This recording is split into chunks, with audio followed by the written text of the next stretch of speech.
హన్నాను గనుక చూసినట్లయితే మనకందరికీ తెలుసు, ఆమె ఒక బిడ్డ విషయమై కన్నీటితో దేవుని సన్నిధిలో ఆమె బహు దుఃఖాక్రాంతురాలై వచ్చి అని వాక్యం సెలవిస్తుంది. ఆమె కన్నీటితో ప్రార్థన చేసింది. ఏమని ప్రార్థన చేసింది ఆమె?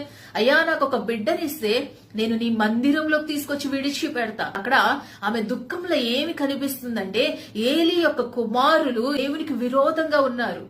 ఏలీ ఆ యొక్క బిడ్డల విషయమై బాధ్యత ఉన్నట్లుగా మనకు కనిపించట్లేదు. దేవునికి అయిష్టమైన వాటిలో వారు నిలిచి ఉన్నప్పుడు వాళ్ళ విషయమై ఆమె వేదన కలిగి, ఇశ్రాయేలీల కోసం ఏలీ తర్వాత నెక్స్ట్ జనరేషన్ ఎవరు నిలబడతారు, ఎవరు లేరు నిలబడడానికి అని ఆమె హృదయంలో ఉన్న దాహం.